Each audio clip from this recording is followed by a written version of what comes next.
तो नमस्ते। पिछली वीडियो में हमने फुटिंग डिज़ाइन का पार्ट 1 देख लिया था। इस वीडियो में हम फुटिंग डिज़ाइन का अगला पार्ट देखेंगे। तो मैं शुरू कर रहा हूँ।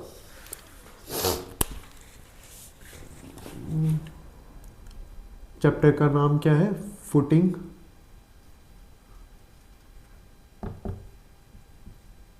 डिज़ाइन। ब्लैक बोर्ड को पहले वाइट बोर्ड को पहले ही मैं दो हिस्सों में बांट रहा हूँ। ठीक। अब हमने वहाँ पर पिछली वीडियो में हमने कहाँ पे छोड़ा था आखिर में?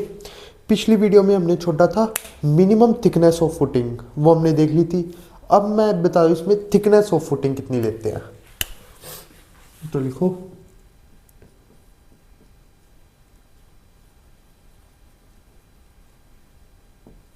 Thickness of footing. ये होती है bending movement.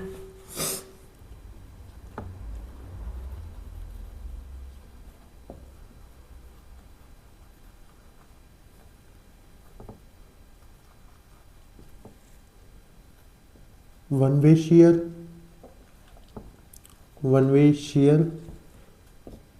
Two way share. इनमें से जो मैक्सिमम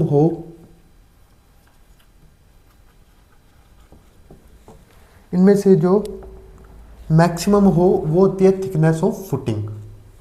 तो थिकनेस ऑफ फुटिंग पता लग गया आपको। अब आज नया कॉन्सेप्ट है क्रिटिकल सेक्शन। क्रिटिकल सेक्शन क्या होता है? वो सेक्शन मतलब जैसे मान लो बीम का क्रिटिकल सेक्शन क्या होगा? वो सेक्शन बीम का जहाँ पर लोड अगर आया बीम पर और जो सेक्शन सबसे पहले टूटेगा उसे हम कहते हैं क्रिटिकल सेक्शन। तो फुटिंग का पड़ गया तो फुटिंग के क्रिटिकल सेक्शन मतलब ऐसा सेक्शन फुटिंग का जो सबसे पहले टूटेगा उसे हम कहते हैं क्रिटिकल सेक्शन। बेंडिंग मूवमेंट की वजह से क्रिटिकल सेक्शन कहाँ होता है? ड्यू टू, लिख देता हूँ due to bending movement. Due to bending movement critical section कहाँ कहाँ होता है? बेंडिंग मूवमेंट में 3 केस बनते हैं। पहला केस लिखो, अगर फुटिंग सपोर्ट कर रही है, इफ फुटिंग इज सपोर्टेड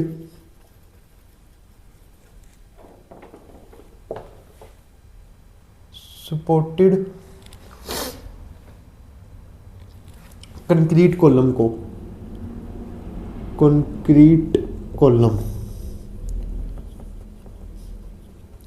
अगर फुटिंग के ऊपर कंक्रीट का कॉलम खड़ा है तो critical section at face of column. मतलब ऐसे है कि ये फुटिंग है,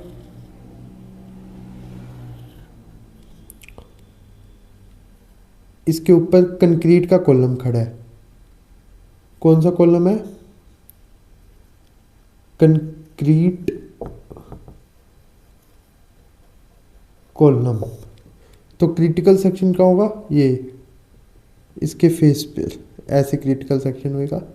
ये क्या है? Critical section. ठीक है। और दूसरा, अगर फुटिंग सपोर्ट कर रही है मैशनरी कॉलम को, if footing support machinery column, तो क्रॉस सेक्शन होगा एट, मतलब ये मैं आपको बना के दिखा देता हूँ क्रॉस सेक्शन कहाँ होगा।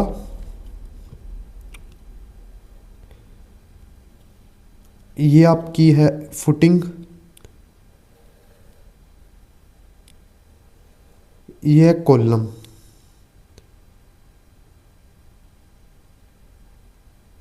ये एक एक्सिस पास हो रही है बीच में से। अब इस एक्सिस के आधे डिस्टेंस पर क्या होएगा, क्रिटिकल सेक्शन। जो क्या होता है, अगर मान लो यहाँ से लेकर यहाँ तक x है, तो इतना क्या होएगा, x/2 पे क्या होएगा, क्रिटिकल सेक्शन। मतलब सिंपल सी बात है, ये वो लाइन है जो बिल्कुल बीच में से पास हो रही है, और ये साइड वाली वो लाइन है, क्रिटिकल सेक्शन दिखा रहा है, ये क्रिटिकल सेक्शन दिखा रहा है। पर वो होगा कहाँ, सेंटर से x/2 की डिस्टेंस पर क्रिटिकल सेक्शन हमें मिल जाएगा, अगर फुटिंग मैशनरी कॉलम को सपोर्ट कर रही है। तीसरा केस, अगर गसट प्लेट है, ग्यूसेट प्लेट है कॉलम और मैशनरी के बीच में, मतलब कैसा होगा,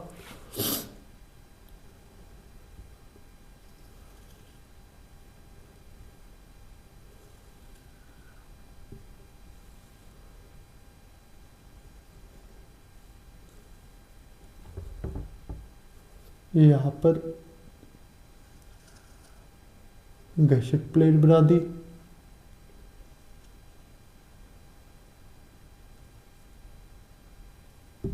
ये कॉलम है, तो क्रिटिकल सेक्शन का होगा, क्रिटिकल सेक्शन होगा कॉलम के एंड के फेस से गसट प्लेट के एज के फेस से बीच में। मतलब क्रिटिकल सेक्शन की कुछ ये वाली लाइन जाती होगी, क्रिटिकल सेक्शन की, ये किसकी लाइन है, क्रिटिकल सेक्शन। जब ये क्या है, गसट प्लेट जो हमने यूज की है, ग्यूसेट प्लेट, उसके बीच की line edge of the gusset plate और फेस ऑफ द कॉलम के मिड में क्रिटिकल सेक्शन होगा। ये हो गया बेंडिंग मूवमेंट के केस में। अगर वन वे शेयर हो, वन वे शेयर, इस केस में क्या होगा, इस केस में होगा critical section at d distance away from the face of column. Critical section d distance away होगा फेस ऑफ कॉलम में, मतलब फेस ऑफ कॉलम ये है, इसके डी डिस्टेंस अवे। मतलब मान लो यहाँ पे मैं बना देता हूँ, तो यहाँ पे ठीक है, फुटिंग कॉलम, कॉलम से मान लो डी डिस्टेंस, छोटा डी डिस्टेंस अवे, ये क्या आ गया, critical section one way share की वजह से। और तीसरा है two way share. Two way share में क्या होगा, इसमें डी है तो टू वे में शेयर में d/2 डिस्टेंस अवे होगा बस। मतलब जैसे ही हमारी फुटिंग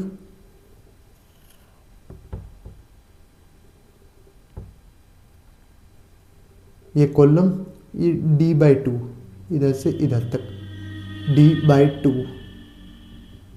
बस सिंपल सी बात है, जितना इधर होएगा ना उससे आधी दूर में हो, इधर होगा क्रिटिकल सेक्शन। तो ये क्रिटिकल सेक्शन की बात होगी, इसको आप नोट कर लो, फिर मैं इसको रफ कर रहा हूँ।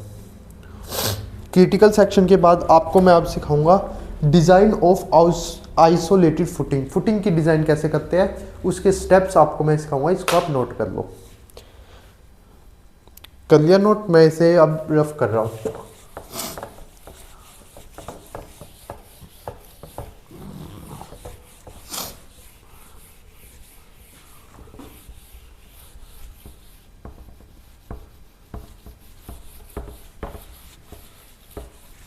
अब क्या है, design of isolated footing.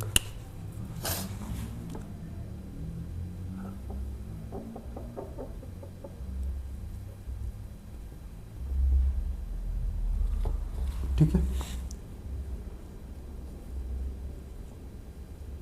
Design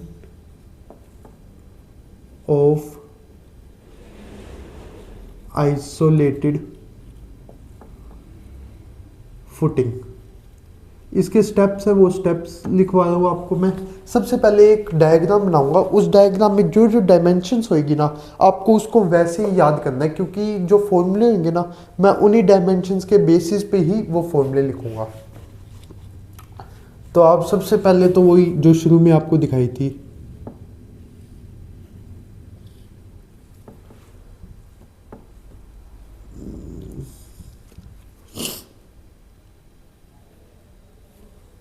या पहले कॉलम बना लेता हूँ।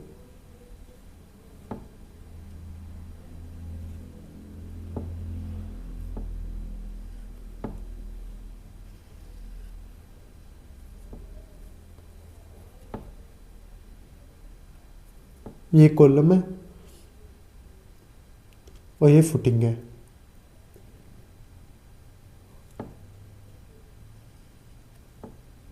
ये हमारा ग्राउंड लेवल, ये डेप्थ ऑफ फुटिंग, ये ओवरऑल डेप्थ, ये हमारा ग्राउंड लेवल।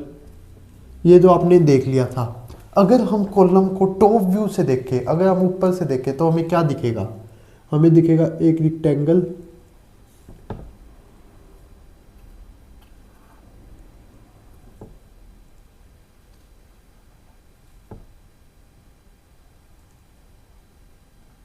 और उसके बीच में दिखेगा एक स्क्वायर। अगर हम ऊपर से किसी प्लेन से उड़कर इसके ऊपर देख रहे हैं, तो हमें कुछ ऐसी सी शेप दिखेगी। अब ये सोइल के अंदर लगा हुआ है ना, मतलब अब नीचे सोइल है, तो सोइल इस पे प्रेशर लगाएगी।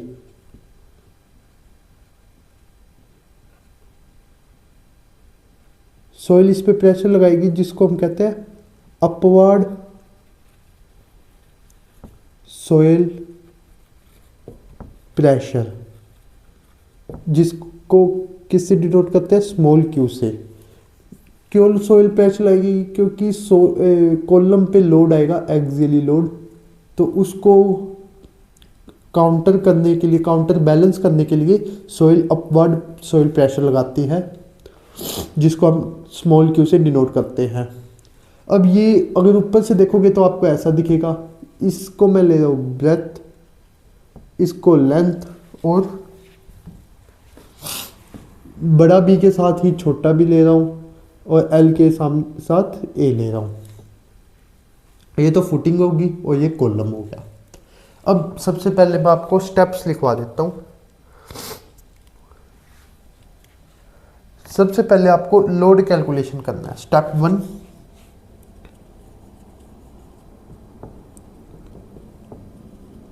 Load calculation. लोड कैलकुलेशन में सबसे पहले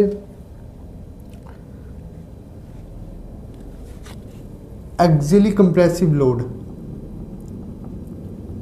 कॉलम पे क्या आता है? एक्सियली कंप्रेसिव लोड, और वही फुटिंग को वो ट्रांसफर करता है। तो फुटिंग पे क्या आता है? एक्सियली कंप्रेसिव लोड, जिसे हम किससे डिनोट करते हैं? पी से। ठीक है। अब self weight of footing, self weight of footing, footing की सेल्फ वेट, सेल्फ वेट को ही हम डेड लोड कहते हैं। डेड लोड वो होता है 10% increase of P.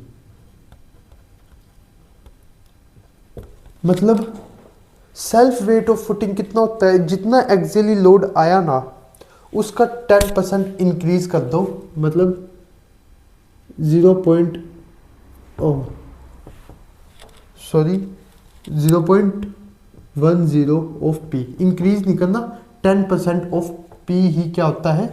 Self weight of footing. अब फिर इसमें भी यही बात, टोटल लोड, टोटल लोड कितना हो गया? एक तो पी लोड आ ही रहा है, पी प्लस और उसका सेल्फ वेट, खुद के वेट की वजह से 0.1 पी, तो क्या हो गया 1.1 पी। ये हमारे पास आ गया total load of footing. Total load आ गया। टोटल लोड को ही हम इसको एक और नाम से जानते हैं, इसको हम कहते हैं वर्किंग लोड। इसी को ही हम कहते हैं वर्किंग लोड। तो ये स्टेप 1 में हमने सबसे पहले लोड कैलकुलेशन किया। एक्सियली कंप्रेसिव लोड जो आता है उसे P से डिनोट कर दिया। Self weight of footing, self weight को ही हम डेड लोड भी कहते हैं। वो कितना होता है, जितना एक्सियली लोड आ रहा है ना उसका 10%, तो 0.10 P हो गया। टोटल लोड, अब टोटल लोड कितना होता है, टोटल लोड होता है कि जितना लोड आ रहा है एक तो वो और उसका खुद का वेट भी। तो कितना लोड आ रहा है, P लोड आ रहा है और खुद का वेट 0.1 P, तो इसको प्लस इक्वेट कर दिया तो 1.1 P, इसी को ही हम कह रहे हैं फैक्टर्ड लोड। अब आते हैं एरिया ऑफ फुटिंग पे। एरिया ऑफ फुटिंग क्या होता है, area of footing, area of footing का आपके पास फॉर्मूला है वर्किंग लोड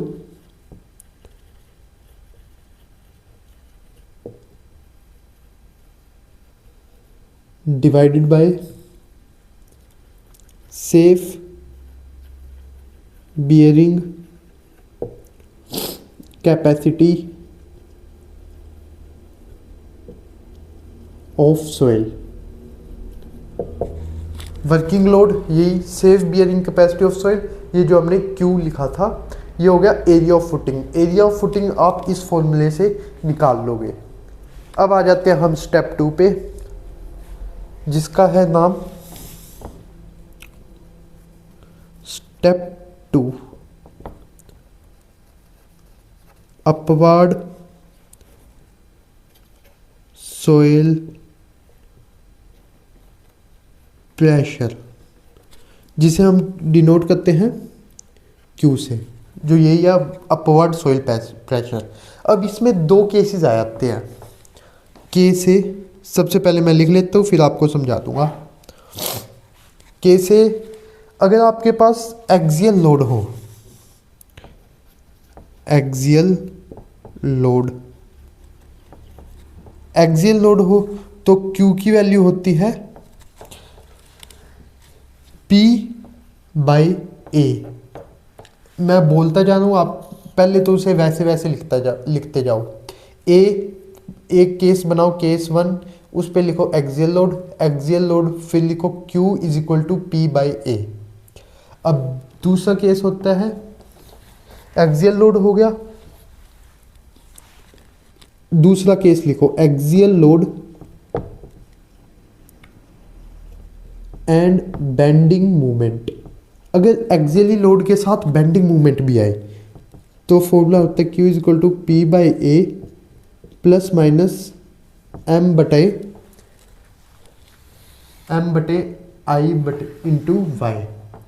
ये आपके पास ये एक और फॉर्मूला हो गया।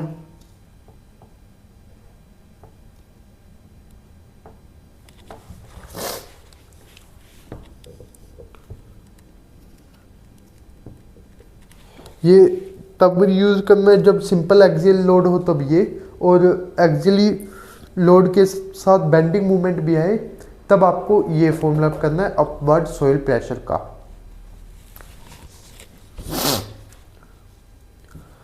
अब तो और इसमें अल्टीमेट फैक्टर और होता है, फैक्टर के लिए 1/5 QU = 1/5 Q। ये और आप ध्यान रख लेना। तो इसमें ये फैक्टर लोड हो होता है। तो आज की वीडियो बस यहाँ तक ही। आज मेरी थोड़ी तबीयत ख़राब है, जुकाम सर्दी हो रखी है। मैं कल की वीडियो में इसे आगे कंटिन्यूस करूँगा। थैंक्स।